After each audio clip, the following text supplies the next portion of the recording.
Stories of Bay Area communities struggling to deal with rising homelessness due to sky-high costs of living. New numbers from the California Budget and Policy Center do show just how many people are struggling. More than 17% of our state are having difficulty meeting basic needs. California is tied with Louisiana for the highest poverty rate in the nation.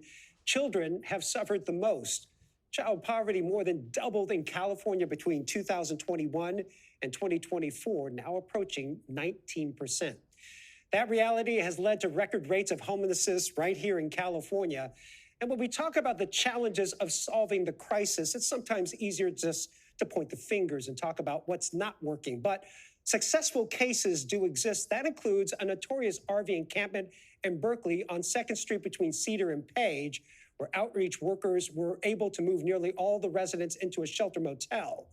Researchers at UCSF are now looking into why it works so well.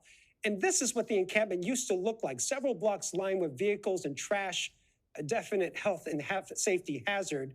I had a chance to meet one man who lived there who is now looking for help and looking to turn his life around. Oh, it was great. It was earlier this year. About 4 months, I'd say. Mike Jones took the step to leave the streets. Life-changing, tell you the truth. And take a room at this Berkeley motel. The rooms are beautiful. You get a shower, you got your microwave, you got a fridge, freezer in there. Freezer's a little small, but don't worry about that. But the conditions, much different from where he used to live. I love that van. A van he called home for nearly 10 years. As part of an RV encampment on 2nd between Cedar and Page, where dozens of people had taken over the streets. I think there was only one word to describe it, which was dangerous. Peter Radu with the City of Berkeley's Neighborhood Services says it had become a health and safety hazard. Scattered needles, raw sewage, active rodent burrows, you name it. Between August of 2023 and July of 2024, police were called out 369 times, 1/3 for high priority calls. The fire department called 81 times, 38 for fires, 43 for medical emergencies. For Mike Jones, then it started getting worse. He knew it was time to leave. Well, the program chose me. I won't even say I chose the program. I say the program chose me. They came around, they had a plan, and I needed change. And it wasn't just Mike, but nearly everyone living in the encampment made the choice to leave after the city of Berkeley took a different approach. Through funding from the state's Encampment Resolution Fund, they offered cash for RVs, $175 per linear foot, about $5,200 for a 30-foot vehicle. If folks are really attached to this RV as their last remaining asset, that asset is not liquid. What if we liquefy that asset for them in the form of a cash payment?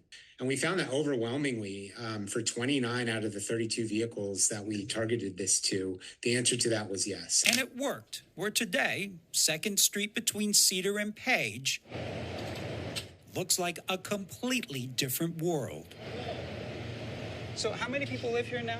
36 people. And that was a big encampment. Oh, for sure. Big encampment. Rashawn Atkins works with Dorothy Day House that runs the motel, where people from the 2nd Street encampment now live as a community. The goal to move them from the motel and into permanent housing.